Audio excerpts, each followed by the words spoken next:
A Pobra acollerá esta fin de semana dúas probas da Liga Galega de Bateis. O sábado disputarase a sexta bandeira do Concello e o domingo será o turno para a final de finais. O remo de máximo nivel galego dase cita esta fin de semana na Pobra do Caramiñal. A bandeira de Bateis do Concello e a final de finais da Liga Galega albergaránse no Peirao Comercial Pobrense acollendo os mellores deportistas da comunidade. Unhas probas nas que se espera unha participación de 600 persoas o sábado.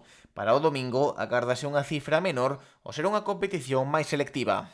No cal esperamos, sabemos que vai ser unha regata multitudinaria, que veñen todos os clubes da zona norte de Galicia, provincia de Coruña e Lugo.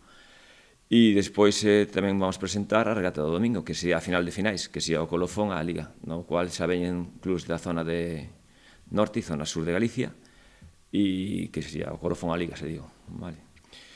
En cuanto a número de deportistas, contamos con na beira dos 600 deportistas o sábado. O domingo son un pouco menos porque son os elexidos de cada zona, e esperemos que vaya todo ben. Para o sábado temos un pouco de temporal para viernes noite, sábado mañán, esperemos que non afecte a evolución da prova deportiva.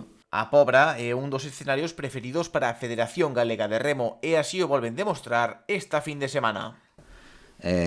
Penso que dos mellores campos xa non a nivel autonómico, senón a nivel nacional para a práctica desta modalidade dos bateis. De feito, destacar que o ano pasado, cando se celebrou aquí o Campeonato de España, é que quedaron todos os equipos encantados, tanto os daqui, que xa conocemos o campo, como os que viñeron de fora. Ademais da espléndida organización, do traballo increíble que fixo o Club de Remo Puebla, pois se leu todo á perfección. E con esa dinámica, vir disputar unha final de finais, pois é vir un pouco na seguridade. Trátase dunha das citas deportivas predilectas para o Concello da Pobra. Atraer os mellores remeiros da comunidade e a presencia dun club como Pobrense no municipio son os dous aspectos destacados polo alcalde.